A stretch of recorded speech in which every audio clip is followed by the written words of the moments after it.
By morning, one closed door had changed a street.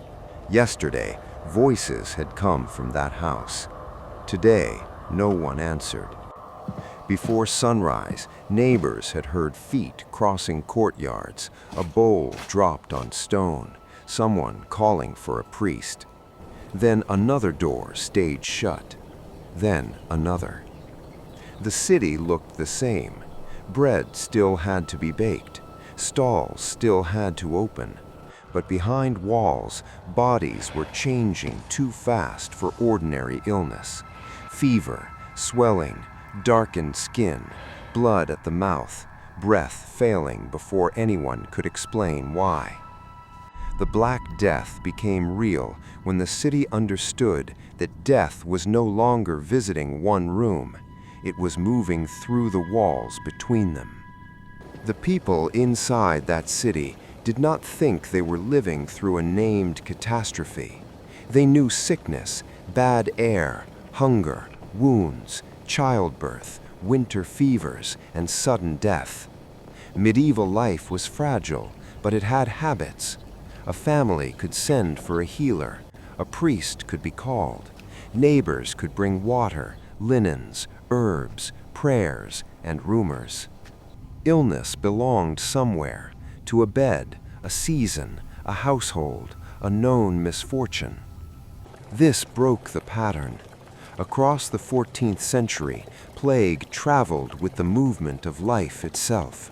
Ships, carts, cloth, grain, animals, merchants, pilgrims, and road dust. It entered cities through the same gates, markets, docks, and alleys that kept them alive. By the time one death could be linked to another, the disease had already crossed thresholds, bedding, sleeves, tools, coins, and hands. That first real morning was when the old explanations stopped working.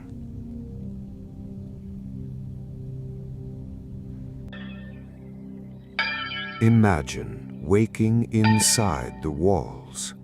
A bell rings, but not for celebration.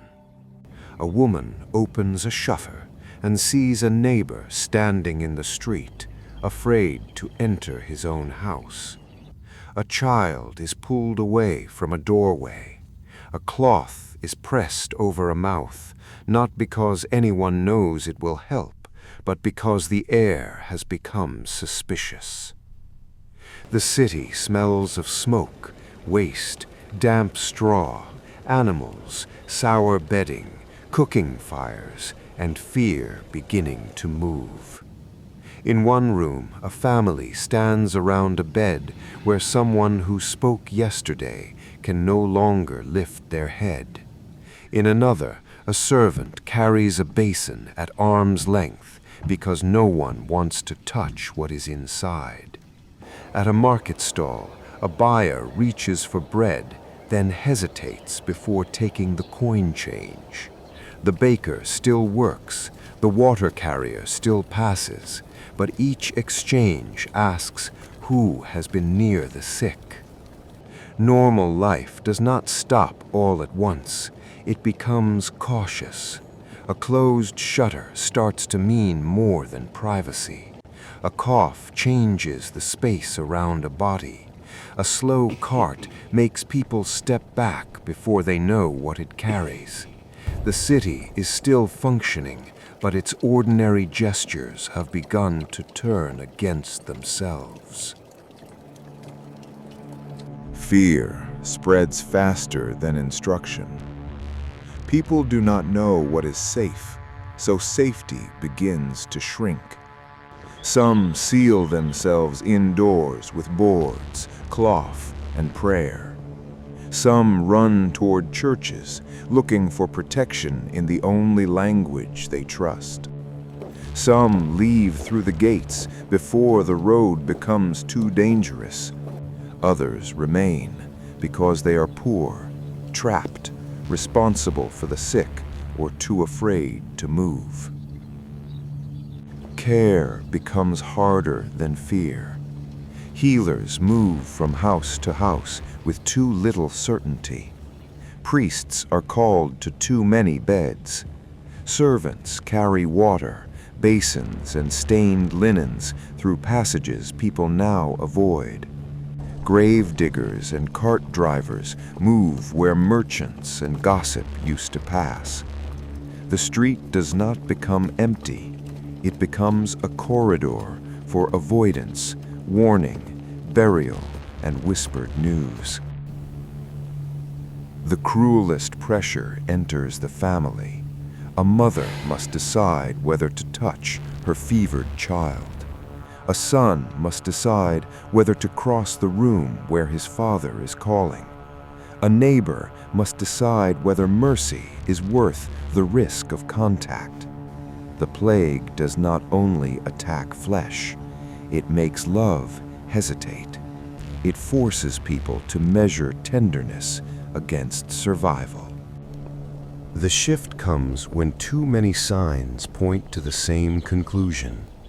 Too many houses are quiet. Too many bells ring in one morning. Too many bodies change in the same terrible way. Too many people who washed, carried, prayed, or comforted yesterday are sick today. What looked like separate tragedies becomes one presence moving through the city. No one sees the whole disaster clearly. Some blame corrupted air. Some blame divine anger, the stars, poisoned wells, strangers, ships, sin, or a contagion they cannot name.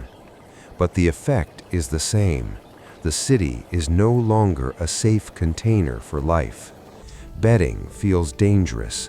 Clothing feels dangerous. A sleeve brushing a doorframe feels dangerous. Bread passed from hand to hand feels dangerous.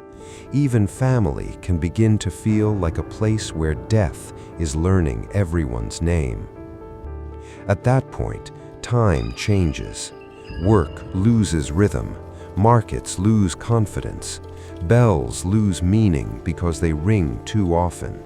Death leaves the private room and becomes public order. The Black Death becomes real when people understand they are not watching sickness pass through the city. They are inside the thing remaking it. That morning matters because the collapse did not begin with ruins. It began with recognition. The street was still there. The bakery was still there. The church, the well, the workshop, the gate, the family table, all of it remained in place.